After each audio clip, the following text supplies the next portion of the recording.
अस्सलामुअलैकुम। बोलीस में खुशामदीद। मैं हूँ गौहर इशरत और मैं हूँ महरुख शहरियार। पाकिस्तान ने जंग में नुकसान पहुंचाया। भारतीय फौज ने एक बार फिर एतराफ कर लिया है। भारतीय दिफाई अटाशी कैप्टन शिव कुमार के बयान ने मोदी इंतजामिया में खलबली मचा दी है। भारतीय सामने आने पर कांग्रेस ने मोदी सरकार को आड़े हाथों ले लिया।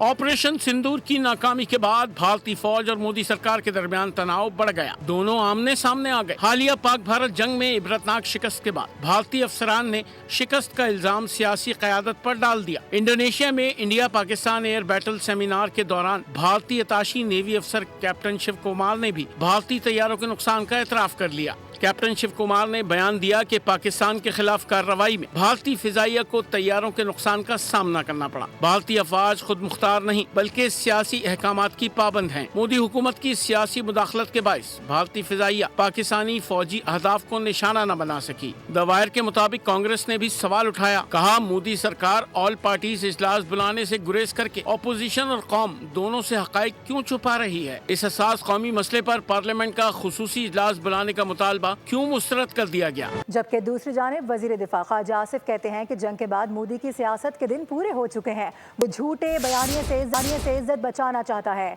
शंघाई ताउन तंजीम के इजलास में भारत को अपनी बात मनवाने का मौका तक नहीं मिला। इस्लामाबाद में बातचीत करते हुए उन्होंने कहा कि पाकिस्तान का मौक़िफ़ दुरुस्त था, जिसे शंघाई ताउन तंजीम के इजलास में भी तस्लीम किया गया। कोई फरीक सिंतास मुआहदे को मुअत्तल नहीं कर सकता। नायब वज़ीर आज़म इसहाक़ ने एक बार फिर दोहरा दिया है कि भारत सिंतास मुआहदे को यकतरफा तौर पर मुअत्तल नहीं कर सकता। भारत को कभी भी 24 करोड़ अवाम को यरगमाल बनाने की इजाज़त नहीं दी जाएगी। मसला कश्मीर का UN करारदादों अवामी उमंगों के मुताबिक हल होना चाहिए। Unilateral action of putting the treaty in abeyance has no validity. We have made very clear in the National Security Committee meeting, any action by India to divert the flow of water would be considered as an act of war. Pakistan will not allow India to hold its 240 million people hostage to hydro-terrorism. That sustainable peace in South Asia remains contingent on a just and lasting solution of Jammu and Kashmir dispute in accordance with the UN Security Council resolutions and the wishes of the Kashmiri people. बड़ी खबर आपको देंगे कि भारतीय खलाई mission की हकीकत बेनकाब हो गई है। फेक न्यूज़ वॉच डॉग की चश्मकुशा रिपोर्ट मंजर आम पर आ गई है। भारतीय खलाई मिशन की कवरेज महज ड्रामा थी। इसमें यह बता दिया गया है 65 सफ़ात पर मुश्तमिल वाइट पेपर ने खलाई मिशन पर सवालात उठा दिए हैं। इसके साथ साथ चंद्रयान 3 के लाइव मनाजिर कंप्यूटर जनरेटेड ग्राफिक्स पर मुश्तमिल थे। आपको याद दिला दें, वो चंद्रयान 3 जिसका बड़ा चर्चा हुआ था पूरे इंडिया में। इसके साथ साथ भारत के साथ साथ इंटरनेशनल मीडिया प्लेटफॉर्म्स में भी इस खबर को उठाया था। और साथ साथ आपको बताएं कि चंद्रयान 3 के हवाले से खबर ये आ रही है कि उसकी शफाफियत पर अब सवालिया निशान है, क्योंकि भारतीय खलाई मिशन की हकीकत बेनकाब हो गई है। फेक न्यूज़ वॉच डॉग की चश्मकुशा रिपोर्ट है जो कि मंजर आम पर आ गई है। उस रिपोर्ट के मुताबिक बताया जा रहा है कि भारतीय खलाई मिशन की कवरेज महज ड्रामा थी। 65 सफ़ात पर मुश्तमिल वाइट पेपर ने खलाई मिशन पर सवालात उठा दिए हैं। शर्जील मेमन ने पीपल्स पार्टी की वफाकी हुकूमत में शमूलियत की तरदीद कर दी है। वज़ीर इत्तलात सिंध कहते हैं कि ऐसा कोई मामला ज़ेर गौर नहीं। उन्होंने PTI को मखसूस नशिस्तें ना देने का फैसला दुरुस्त करार दे दिया। तजवीज़ दी कि साथ सवात हादसे पर सियासत से गुरेज किया जाए। साथ ये दावा कर गए कि पीपल्स पार्टी ने सिंध भर में सड़कों को जाल बिछाया। वज़ीर इत्तलात सिंध ने बारिश के बाद कराची में शहरी हुकूमत के इक़दामात पर भी काबिल एतमाद करार दिया और कहा गया कि इत्मीनान है। की जानिब से रिसेंटली शुरू में ज़रूर बातचीत थी, रिसेंटली ना ही ऐसी कोई ऑफ़र दी गई है कि पीपल्स पार्टी हुकूमत में आए, और ना पीपल्स पार्टी ज़ेर गौर कर रही है कि अभी ज़ेर गौर करे कि हम कोई हुकूमत का हिस्सा बने। जो भी अदालती फ़ैसले हैं वो बिल्कुल इम्पॉर्टेंट है। अगर PTI के पास सिंबल नहीं था और वो जमात कॉन्टेस्ट ही नहीं की थी तो सीटें कैसे मिलेंगी उनको। बहुत अफसोसनाक वाक़या हुआ स्वात में, जिस तरीके से मासूम लोग जो है उनको दुनिया में ना रहे। वो एक अलमिया था, हुकूमत को ज़्यादा मुतहरिक होना चाहिए था, यस, लेकिन उसमें पॉइंट स्कोरिंग नहीं करनी चाहिए। इस पर अगर बैठ के मैं पॉलिटिक्स करूं तो मैं समझता हूं ये ट्रेंड ख़त्म होना चाहिए पाकिस्तान में। और पंजाब हुकूमत पर फंड्स की गड़बड़ के इल्ज़ामात झूठ और प्रोपेगेंडा हैं। मरियम नवाज हुकूमत की एक भी ऑडिट रिपोर्ट अभी तक सामने ही नहीं आई है। वज़ीर आला के खिलाफ उस शख्स ने ट्वीट किया जो पैसों के बैग लेकर भाग गया था। वज़ीर इत्तलात पंजाब अज़मा बुखारी की फैसलाबाद में प्रेस कॉन्फ्रेंस, कहा कि मोने सिलाही अपने वालिद को छोड़कर भाग गए थे। अज़मा बुखारी ने कहा कि स्वात के हादसे पर सियासत का सोच भी नहीं सकते। पंजाब हुकूमत के बारे में फेक न्यूज़ फैलाई गई। मरियम नवाज शरीफ साहिबा की हुकूमत की अभी तक कोई ऑडिट रिपोर्ट नहीं आई है। बहुत clearly the audit report 24-25 covers the financial year 23-24 और ये वो दौर है परवेज़ इलाही का जिसके अंदर जो है वो ये तमाम चीज़ें देखने में आई। इसको सबसे ज़्यादा किसने जो है वो सबसे पहले ट्वीट किया? उसने जो अपने वालिद साहब की 6-7 महीने की हुकूमत में इतने बड़े पैसों के बैग भर के स्पेन भाग गया था, जिसका नाम है मोने सिलाई। कि सवात के वाक़े के ऊपर सियासत करना ना कभी मकसूद था ना हो सकता है। फेक न्यूज़ जो है वो पंजाब हुकूमत के ऊपर लेबल की गई। मखसूस नशिस्तों का फैसला निज़ाम इंसाफ का मजाक उड़ाने के मुतरादिफ है। फैसले के सियासी असरात ज़रूर मगर PTI की सूबाई हुकूमत को कोई ख़तरा नहीं है। मुशीर इत्तलात बैरिस्टर मोहम्मद अली सैफ की इस्लामाबाद में साफ़ियों से बातचीत, कहा कि मखसूस नशिस्तों का फैसला जुल्फ़िकार अली भुट्टो की फांसी के फैसले से भी ज़्यादा बदतर साबित होगा। मुल्क में अब आइन और कानून नाम की कोई चीज़ बाकी नहीं रही। पंजाब हुकूमत कुदरती आफात पर सियासत करने से गुरेज करे। सुप्रीम कोर्ट के फैसले पर तो मैं कौम के साथ अफसोस का इजहार ही करूंगा, अपने दुख का इजहार करूंगा कि पाकिस्तान में आईन और कानून की धज्जियां शायद वहां से उड़ाई गई हैं जो उसकी हिफाजत के जिम्मेदार थे। जहां तक इस वाक़े का ताल्लुक है, ये एक इंतहाई अलमनाक और अफसोसनाक वाक़या है और इस पर अफसोस का इजहार मैं इसलिए करूंगा कि यकीनन इसमें इंसानी जाने शमूलियत पर मुबारकबाद भी दी है और नई ख्वाहिशात का इजहार किया है। चौधरी उस्मान अली ने हुकूमती पॉलिसीज़ पर एतमाद का इजहार करते हुए आइंदा साल के बजट की कौमी असम्बली से मंजूरी पर वज़ीर आज़म को मुबारकबाद दी है। मुलाकात में मुतालिका हल्के के उमूर पर गुफ्तगू की गई और इस मुलाकात में वज़ीर आज़म के मुशीर राना सनाउल्लाह भी शरीक थे। हादसात और दीगर वाक़यात का जिक्र करें। कराची के इलाके खारादर में इमारत की छत गिर गई। खुशकिस्मती से कोई जानी नुकसान नहीं हुआ। बरवक्त इक़दामात के सबब तमाम अफराद को रेस्क्यू कर लिया गया।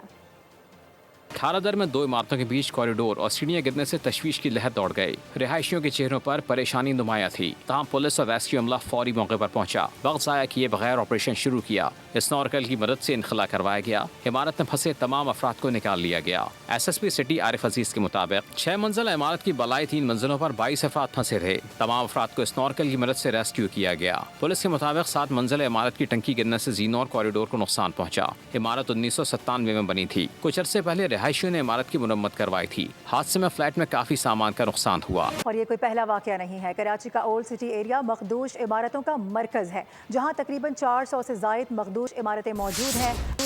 आए रोज मखदूश इमारतों का कुछ हिस्सा गिर जाने के वाकयात भी रिपोर्ट आते आए हैं। इसके साथ साथ मुतालिका इदारे मखदूश इमारतों के खिलाफ कार्रवाई के दावों में ही मसरूफ नजर आते हैं। मोहम्मद काशान ने हकीकत जानने की कोशिश की है, आपको दिखाते हैं। काशान, बताइएगा। जी बिल्कुल, देखिए इस टाइम में मैं आपको रिपोर्ट कर रहा हूँ ओल्ड सिटी एरिया के इलाके खारादर से। ओल्ड सिटी एरिया कराची में मखदूश इमारतों का मरकज़ कहलाया जाता है, जहाँ पर तकरीबन 400 से ज़ायद मखदूश इमारतें वाक़ हैं। लेकिन इंतज़ामिया की जानिब से कार्रवाइयों के खिलाफ लेकिन कार्रवाइयाँ नहीं होती। आए दिन ज़िला जनूबी का ये जो हिस्सा है इसमें इमारतें गिरने के वाक़यात रिपोर्ट होते रहते हैं, जबकि ज़िला जनूबी में आए रोज़ मखदूश इमारतों का कुछ हिस्सा गिर जाने के वाक़यात सामने आते रहते हैं। बंस रोड, मीठादर, खारादर, रंचो लाइन, राम सामी गार्डन समेत इतराफ़ के मुख्तलिफ इलाकों में रिहाइश पजीर शहरी जो हैं वो मखदूश इमारतों को लेकर खौफज़दा रहते हैं। इसी हवाले से हमने मकीनों से भी बात करी तो मकीन कहते हैं कि इलाका के जो इंतज़ामिया है या दिगर मुताल्लिका इदारे हैं वो तो नोटिस जारी करते हैं, लेकिन मुतबादिल जगह शहरियों को फराहम नहीं करते। हुकूमत सिंध की जानिब से भी कुछ मानसून से कबल मुतादिद ऐसी मखदूश इमारतें हैं जिनको नोटिस जारी किए गए थे, लेकिन आया कि उनके जो वहाँ पर जो रिहाइश पजीर शहरी हैं उनको मुतबादिल जगह या शेल्टर होम फराम नहीं किया गया, जिसके बाद शहरी नकल मकानी नहीं करते और हादसात रोनुमा होते रहते हैं। और शहरी भी खौफज़दा हैं कि जितने इस इलाके के अंदर वाक़यात रिपोर्ट हुए इतने कराची के किसी इलाके में वाक़यात रिपोर्ट नहीं हुए। बहुत शुक्रिया। अब ये जानिए कि PDMA की जानिब से सिंध, पंजाब और खैबर पख्तूनख्वा में बारिश, सैलाब और लैंडस्लाइडिंग के बाद जानी और माली नुकसानात की रिपोर्ट जारी कर दी गई है। सिंध में 13 हलाकतें हुई, पंजाब में 18, खैबर पख्तूनख्वा में 22 और बलूचिस्तान में 7 अफराद जाँ बहक हो गए। मानसून का पहला स्पेल कल 1 जुलाई तक जारी रहेगा। 25 से 29 जून सिंध में मानसून के पहले स्पेल में मुख्तलिफ हादसात। सिंध भर में 13 अफराद जाँ बहक और 33 जख्मी हुए। कराची में 4, थरपारकर में 3, बदीन में 2, हैदराबाद में 2, उमरकोट और खैरपुर में एक हलाकत हुई। पंजाब में मानसून बारिशों के बायस 18 शहरी जाँ बहक हुए, 27 गैर मुतासर, 57 शहरी जख्मी हुए। जाँ बहक अफराद में 11 बच्चे, 3 खवातीन और 7 मर्द शामिल हैं। खानेवाल और उकाड़ा में आसमानी बिजली गिरने से 2, मंडी बहाउद्दीन में 2 बच्चे बिजली के करंट लगने के बायस जाँ बहक हुए। DGPDMA के मुताबिक मानसून बारिशों का पहला स्पेल 1 जुलाई तक जारी रहेगा। खैबर पख्तूनख्वा में 25 जून से अब तक होने वाली बारिशों, तेज आंधी और फ्लैश फ्लड और लैंडस्लाइडिंग के बायस हादसात के नतीजे में मजमूई तौर पर 22 अफराद जाँ बहक जबकि 11 जख्मी हुए। बलूचिस्तान के इलाके लोरालाई में 4, ज़ियारत में 2 और नसीराबाद में 1 शख्स पानी में डूबकर जाँ बहक हुआ। अल्लाह अल्लाह करके मौसम तो खुशगवार हो गया मगर सड़कों का हशर नशर हो गया है। कराची में इतनी बारिश नहीं हुई जितने मसाइल खड़े हो गए हैं। टूटी फूटी सड़कों पर गड़े पड़ गए हैं और दुश्वार सफ़र पुरखतर हो गया है। गलियों मोहल्लों में सीवरेज का निज़ाम बुरी तरह से मुतासिर हुआ है। मिनी पाकिस्तान मसाइलिस्तान बन गया। मनाजिर देखें और सर धुनते जाएं। इन सड़कों पर गाड़ी दौड़ाना या मोटरसाइकिल भगाना तो दूर, चलाना भी दुश्वार है। बारिश के बाद छोटे गड्ढे बड़े और बड़े गड्ढे और बड़े हो गए। शहरियों का गिरना और गाड़ियों का फंसना मामूल बन गया। ये रोड को काफ़ी अरसा हो गया, हमें परेशानी हो रही है कारोबार करने में। और जिस दिन से बारिश हुई है इसके कोई भी नहीं इसकी ना तामीर के लिए आया। लोग यहाँ पे गिर रहे हैं, खड्डों में पानी भरा हुआ है। जब भी बारिश आती है हमें मसला बन रहा है। इसमें इधर पानी भर जाता है, आगे चुरंगी ऊपर है और जो है रोड वो नीचे है। इस वजह से पानी भर जाता है और खड्डे बन जाते हैं, लोग गिरते हैं यहाँ पे। नॉर्थ नाज़माबाद, ताहिरवेला और अतराफ की सड़कें बुरी तरह टूट फूट का शिकार हैं। आयशा मंजिल से लंडी कोतल चौरंगी जाने वाली सड़क खुदाई और पानी जमा होने के बाइस इंतहाई खतरनाक हो चुकी है। शहरियों ने हुकूमत से मुतालबा किया कि मानसून के सीजन में न सिर्फ सड़कों से निकासी आब के इंतजाम बेहतर किए जाएं, बल्कि सड़कों को सफर के काबिल बनाने के लिए भी इक़दाम किए जाएं। तर्जुमान हुकूमत सिंध का दावा है कि माजी की निस्बत इस साल सूरत हाल बेहतर है। बारिश के बायस कराची में मामूलात ज़िंदगी मुंजे में नहीं हुए। अली अरशद ने कहा कि शहर के इंतजामी मामलात मुनकसिम हैं जिससे मजीद बिगाड़ पैदा होता है। आपको रोडों पे मौजूद दिखा और सेकंड डे आपने नोटिस किया होगा कि सारा वाटर क्लियर कर दिया गया था और मेजॉरिटी जितनी जगहों पे पानी खड़ा हुआ था वो सब हटा दिया गया था। और उसकी वजह से जैसे माजी में आप देखते थे 3-4 साल पहले कि कराची में जब बारिश होती थी तो Karachi would come to a standstill. अभी लोगों को शायद मुश्किलात हो रही है गुजरने में, मगर पहले गुजर नहीं सकते थे, वो रोड ही ब्लॉक हो जाती। कराची का शहरी बिल्कुल आई फील कि बेहतरी की गुंजाइश है और करनी चाहिए। अगर किसी माइक्रो नीचे आप जाके आप किसी इलाके में देखें और उसका काउंसलर या उसका जो टाउन है उसने वहाँ परफॉर्म नहीं किया हो कि अगर वहाँ भी बेहतरी की गुंजाइश है तो वहाँ भी पीपल्स पार्टी और सिंध हुकूमत और हमारे KMC जो मेयर हैं वहाँ हम एक्स्ट्रा एफर्ट अपना करेंगे। अभी और बारिशें होंगी। NDMA ने 5 जुलाई तक मुल्क भर में शदीद मानसून बारिशों और मुमकिन सैलाब का अलर्ट जारी कर दिया है। कश्मीर, गिलगित बल्तिस्तान, इस्लामाबाद समेत बलाई इलाकों में मूसलाधार बारिशें मुतवक्के हैं। बताया जा रहा है कि लैंडस्लाइडिंग और नदी नालों में तुग़यानी का खदशा भी है। 2 से 5 जुलाई के दौरान कराची, हैदराबाद, ठट्टा, बदीन में शदीद बारिशें हो सकती हैं जिससे अर्बन फ्लडिंग का खदशा है। 5 जुलाई तक मुल्क भर में शदीद मानसून बारिशों और मुमकिन सैलाब का इम्कान है। NDMA ने अलर्ट जारी कर दिया। कश्मीर, गिलगित बल्तिस्तान, इस्लामाबाद समेत पंजाब और KP के मुतादिद शहरों में मूसलाधार बारिशें मुतवक्के हैं। लैंडस्लाइडिंग और नदी नालों में तुग़यानी का खदशा है। शदीद बारिश की वजह से नशेबी इलाकों में सैलाबी सूरत हाल बन सकती है। 2 से 5 जुलाई के दौरान कराची, हैदराबाद, ठट्टा और बदीन में शदीद बारिशें मुतवक्के हैं। अर्बन फ्लडिंग की वजह से सूरत हाल अबतर होने का खदशा है। NDMA के मुताबिक हजारा, मालाकंड, आजाद कश्मीर और बीपर पंजाल के नदी नालों में तुग़यानी और पहाड़ी इलाकों में लैंडस्लाइडिंग का इम्कान है। NDMA के मुताबिक शदीद बारिशों के बायस कमजोर तामीरात, कच्ची दीवारों, बिजली के खंभे और बिल बोर्ड गिरने का खतरा है। आंधी और तूफान से हद निगाह कम होने से हादसात का खदशा भी है। NDMA ने आवाम से अपील की कि नदी नालों को अबूर करने से गुरेज करें और कमजोर इंफ्रास्ट्रक्चर से दूर रहें। कराची के इलाके PCHS ब्लॉक 2 में 25 और 26 जून की दरमियानी शब होने वाली 13 करोड़ रुपए की बड़ी डकैती के मामले में अहम पेशरफ सामने आ गई है।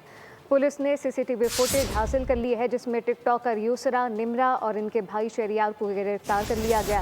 मुलजिमान जाली FIA एहलकार बनकर घर में दाखिल हुए, नकदी, कीमती मोबाइल फ़ोन, घड़ियां, परफ्यूम, लैपटॉप और दीगर अशिया लूट कर फरार हो गए थे। यूसरा ज़ेब सोशल मीडिया पर मशहूर टिकटॉकर और मॉडल है। पुलिस के मुताबिक गिरफ्तार मुलजिमान से लूटी गई रकम, दीगर अशिया बरामद कर ली गई। उधर सादकाबाद में कराची का ताजिर अगवा कर लिया गया है जिसकी शनाख्त मोइनुद्दीन के नाम से सामने आई है। अहल खाना के मुताबिक मुगवी कायदाबाद में स्क्रैप का काम करता था। अगवाकार मुकदमा उनके बेटे गयासुद्दीन की मुद्दत में दर्ज कर लिया गया है। अगवाकारों ने मुगवी ताजिर की बरहना तशद्दुद ज़दा वीडियो भी अहल खाना को भेजी है। मतन के मुताबिक मुगवी सादकाबाद स्क्रैप खरीदने जा रहा था। अगवाकारों ने रिहाई के एवज़ भारी तावान मांगा है।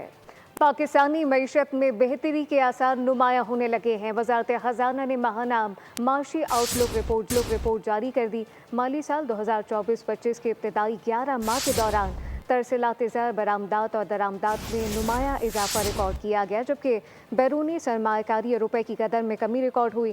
तरसीलात ज़र 27 अरब डॉलर से बढ़कर 35 अरब डॉलर के करीब पहुँच गई। रिपोर्ट के मुताबिक सालाना बुनियादों पर बरामदात में इजाफा और माहाना बुनियादों पर कमी रिकॉर्ड हुई। दरामदात में भी 11.5% का इजाफा रिकॉर्ड किया गया। माली ज़खायर, FPR महसूलात और नॉन टैक्स आमदनी में भी इजाफा नोट किया गया है, जबकि मालियाती खसारे में कमी, जबकि प्राइमरी बैलेंस सरप्लस रहा। रिपोर्ट के मुताबिक 11 माह में महंगाई की शरह 4.6% रिकॉर्ड की गई। और अब महंगाई के सताए शहरियों के लिए बुरी खबर है क्योंकि ओगरा ने आइंदा माली साल के लिए सार्फिन के लिए गैस महंगी कर दी है। नॉन प्रोटेक्टेड घरेलू सार्फिन के लिए गैस के नर्ख 500 से 4,200 रुपये फ़ी MMBTU मुकर्रर कर दिए गए हैं। आपको बता दें कि कम से कम फिक्स चार्जेस भी 600 रुपये कर दिए गए हैं। 1 जुलाई से कीमतों में इजाफे के लिए नोटिफिकेशन भी जारी कर दिया गया। आवाम के लिए बुरी खबर, नए माली साल का आगाज गैस की कीमतों में इजाफे से होगा। ओगरा नोटिफिकेशन के मुताबिक घरेलू सार्फिन के लिए गैस की कीमत 242 रुपये फ़ी MMBTU मुकर्रर कर दी गई। प्रोटेक्टेड घरेलू सार्फिन के लिए गैस के नर्ख 200 से 350 रुपये फ़ी MMBTU होंगे। प्रोटेक्टेड घरेलू सार्फिन पर माहाना फिक्स चार्जेस बढ़कर 600 रुपये हो गए। नॉन प्रोटेक्टेड घरेलू सार्फिन माहाना 1500 रुपये अदा करेंगे। 1.5 मकाब मीटर से जायद गैस इस्तेमाल करने वाले नॉन प्रोटेक्टेड सार्फिन पर 3,000 रुपए फिक्स चार्जेस आयद किए गए। रोटी के तंदूरों के लिए गैस के नर्ख 110 रुपए से 700 रुपए तक फ़ी MMBTU हो गए। कमर्शियल सार्फिन के लिए गैस के नर्ख 3900 रुपए और जनरल इंडस्ट्री के लिए नर्ख 2300 रुपए हो गए। CNG सीमेंट फैक्ट्रियों और के इलेक्ट्रिक के लिए भी गैस महंगी कर दी गई। माहाना फ्यूल एडजस्टमेंट के तहत बिजली 10 पैसे फ़ी यूनिट महंगी होने का इम्कान जाहिर किया गया। नेपरा अथॉरिटी CPPA की दरख्वास्त पर आज समाअत करेगी।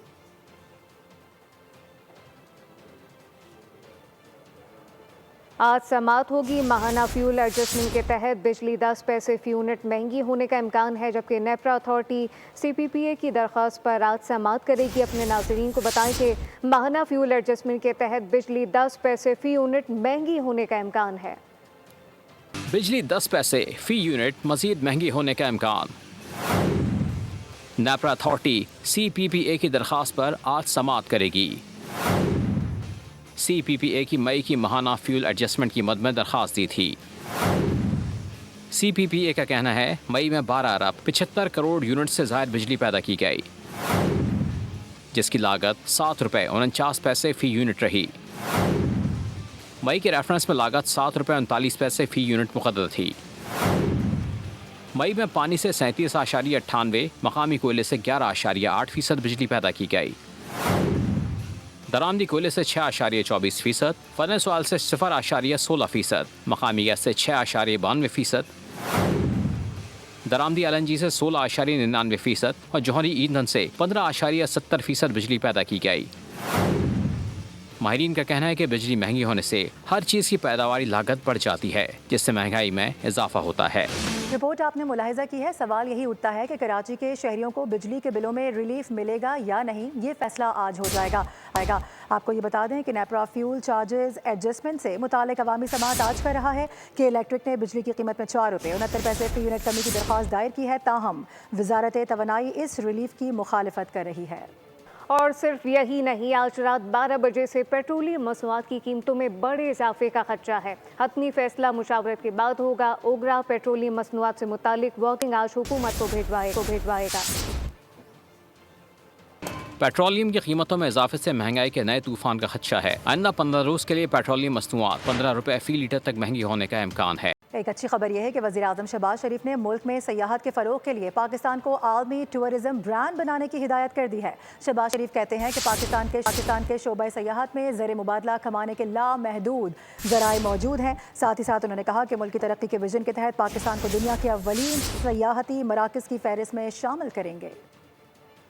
मुल्क में सयाहत का फरोग, वज़ीर आज़म की ज़ेर सदारत अहम इजलास में शुमाली इलाक़ाजात, मेडिकल टूरिज़म, तफरीही मकामात की तशहीर और मुस्तकिल सरमायाकारी के मनसूबों पर ब्रीफिंग दी गई। वज़ीर आज़म ने सयाहत के फरोग के लिए सूबों के इश्तराक और निजी शोबे की शमूलियत को भी ज़रूरी करार दिया। वज़ीर आज़म ने जोर दिया कि पाकिस्तान को एक मौसर टूरिज़म ब्रांड के तौर पर बैनुल-अक़वामी सतह पर मुतारिफ करवाया जाए। उन्होंने पाकिस्तान टूरिज़म डेवलपमेंट अथॉरिटी को फौरी अमली इक़दामात की हिदायत दी। वज़ीर आज़म शहबाज शरीफ ने कहा कि अल्लाह ने पाकिस्तान को कुदरती वसाइल और बेमिसाल खूबसूरती से नवाजा है। इन वसाइल की बदौलत हमारा मुल्क दुनिया में किसी भी मुल्क से सयाहत के ज़मन में कम नहीं। टूरिज्म सेक्टर में मुस्तकिल सरमायाकारी के हवाले से मनसूबाबंदी की जाए।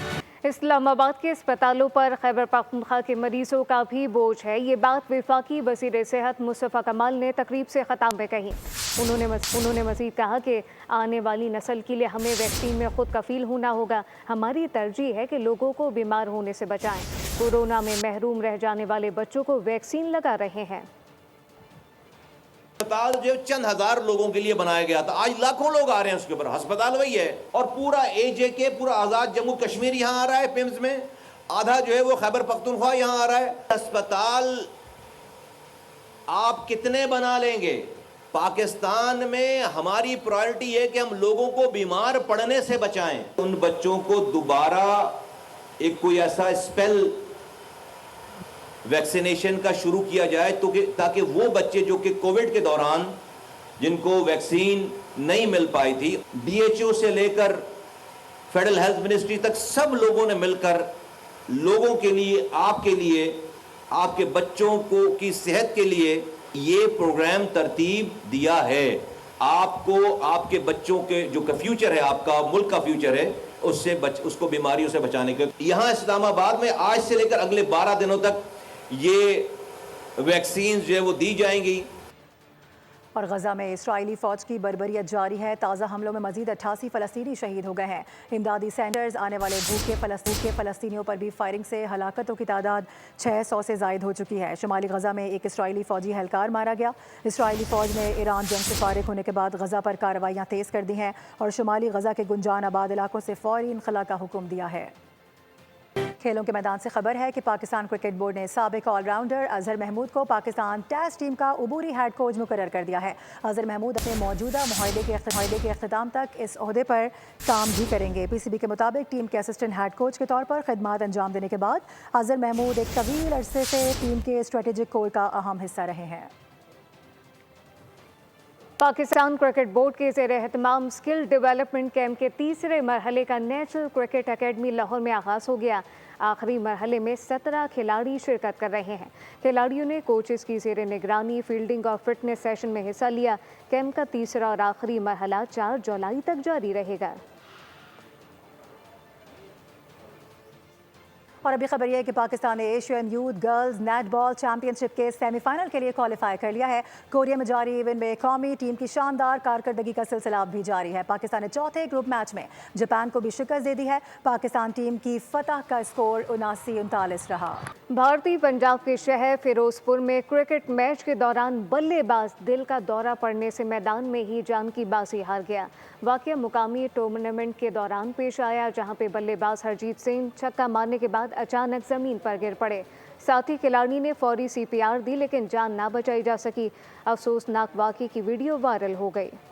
और अब रंगों में छुपे मुहाफिज से आपको मिलवाते हैं। डॉल्फिन फोर्स पंजाब के कांस्टेबल सैयद जैन की पेंटिंग्स के सोशल मीडिया पर चर्चे हैं। जैन की पेंटिंग में सोने के वर्क का इस्तेमाल उसे मजीद खूबसूरत बना देता है। इस हवाले से आपको दिखाते हैं अफजाल अब्बासी की रिपोर्ट।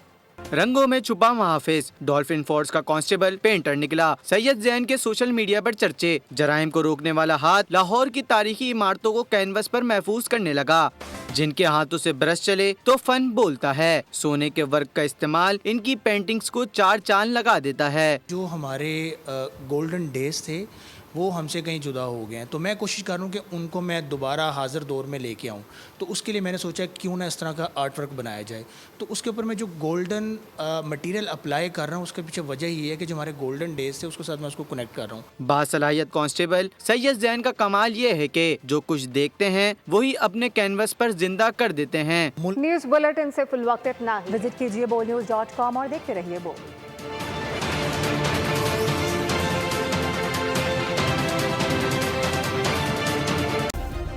सब्सक्राइब करें और बेल दबाएं ताकि कोई खबर रह न जाए।